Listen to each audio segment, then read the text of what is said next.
Hi, my name is Seth Nightingale. And I'm Hanah Gordon, and our project is Sports Canvas for Kids. Okay, so our project goals are, our campaign is Sports Canvas for Kids. So our main goals are to get kids involved with sports to lower their chances at childhood obesity.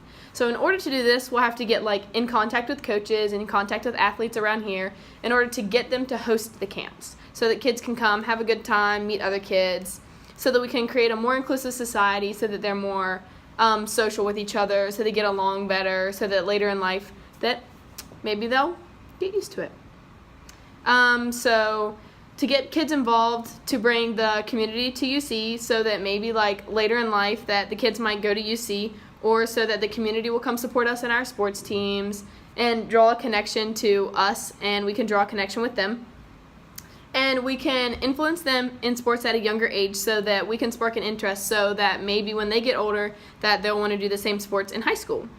And our project justification is getting UC more involved with the community again, allowing us just not to be on the other side of the river, for us to be more in with them so that they know what's going on here, we know what's going on with them, and so that we can sports give you a good work ethic so that later in life you can carry it on with your job, so that you have discipline, you know when to go to practices, you know what hard work is, and you get lifelong lessons, so you get to meet people. Part of the UC mission statement is to educate each student for a life of productive work. So in order to have these camps, we're going to have to educate the college students in order to have them connect with the younger kids, because some of the college kids have never been involved with younger kids, haven't really experienced what they're like and such. So we'll have to teach them how to cope with younger generations. And we'll also have to acknowledge that some of the younger kids haven't been around kids our age either. So by having this camp and producing a work ethic for these kids, we'll also be educating them for a life of productive work. So another part is community involvement. By having these camps, we're also getting the community to come to us, get them involved with us, get us involved with them, so that maybe they'll come to our sporting events and we can be more involved with them, and making the community more inclusive whole. And this ties to the UC mission statement because we're bringing awareness to making the lives of kids healthier. And the LLOs are part of it. One of them is citizenship, and we're taking responsibility and bringing the community to us. As a citizen of West Virginia, as a citizen of Charleston, we are required to tie ourselves together and make ourselves a more inclusive whole. Communication is a vital source, so you'll have to have good communication to get kids to come to the camp, to get them involved in the camp, so that if they're not really that sociable, you have to go talk to them, you have to get them involved. We'll have to be social with each other so that the camp runs smoothly, so that we get everything done that we need to get done.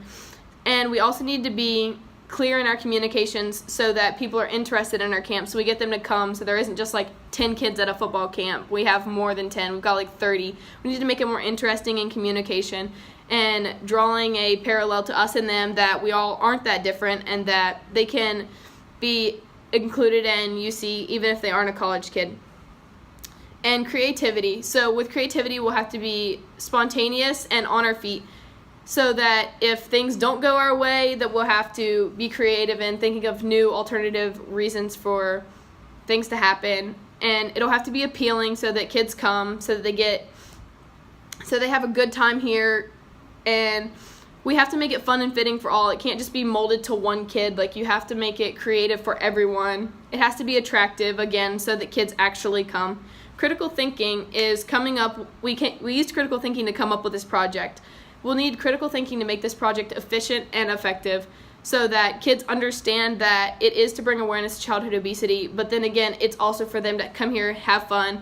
We'll have to think outside the box, again, when we run into problems, if some coaches don't want to have it, we can compromise, get another camp started, and to modify things that need modified. And we have to be flexible so that certain kids, they might get to the middle of a camp, they don't want to be there anymore. We'll have to contact parents, get them taken, or not get them taken, but have their parents come get them. We'll have to understand diversity, that all kids aren't the same, that we have to modify it for every single kid, not just us because we don't like it. We'll have to figure out what they want. It's not us, it's about them. Ethical practice is we can't single out kids. We can't just tell them that this camp's only for obese kids when any kid can come and it's open to anyone, and we can't discriminate against like kids that come that are overweight against kids that come and they're not overweight. Like there's obviously going to be a difference in athletic ability between the two, but we can't point that out. We have to treat all of them the same. We have to understand that they're also not the same, so again with the differences. And inquiry, so we're using inquiry to better understand the kids and to better understand childhood obesity, so that we're better understanding that not all kids are the same, and we're digging in deeper to instill a larger aspect in their lives. The first step of our project plan will be to send out emails to coaches who are willing to participate around January 15th. The second part of our plan will be to set a deadline for responses, most likely around January 29th to the 30th. Next, we will find people to donate to our camps because we can't do it on our own. We will need help with donations and things like that. The next is we will assign classmates and volunteers jobs for the camps on the certain days, and then we will make dates for the camps to take place around February 19th. The next is to make a tentative schedule for each camp and plan accordingly. After that, we will print flyers to advocate for the camps and get the word out to everybody around March 5th. Then we will make up games and activities to do with the camps with the kids around March 12th. And also on March 12th, we will assign classmates jobs for the camps. We will continue planning for the event after that, and next we will set up booths and other things at the event.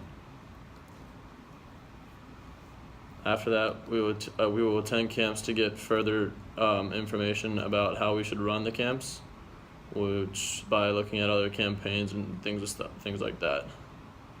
Our resources will be looking at other campaigns, as I said earlier, and learning from them and how they operated.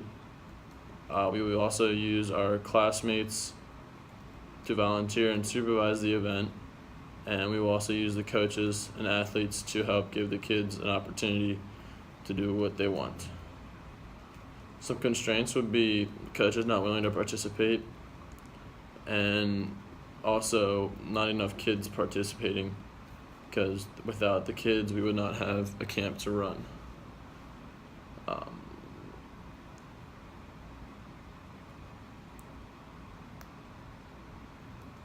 The literature review. The first source we had was the Campaign to End Obesity, and it was a bill passed in Washington, D.C. around 2017 to help manage and get spaces and teach kids about weight loss and the average weight and things like that for their age range. The next one is called Access to Nutrition, and there was a policy set in 2016 that would remove kids between ages 6 and 11 from seeing snack food ads and things like that on TV, just so it would lower their exposure to those things, you could say. The next one is called the Access to Care campaign, and it's a campaign to help identify treatments and preventions of obesity across America. Michelle Obama Takes on Obesity in America's Kids is the next campaign. And basically what she was saying in this was that kids are not active enough in today's society, and she wants to help improve their activeness and get them up and moving for at least 60 minutes a day. And that was a great resource for us because she gave us ideas on what we should do at our camps by reading all the articles that talked about what she did. Gave us many ideas to incorporate with our camps and the kids.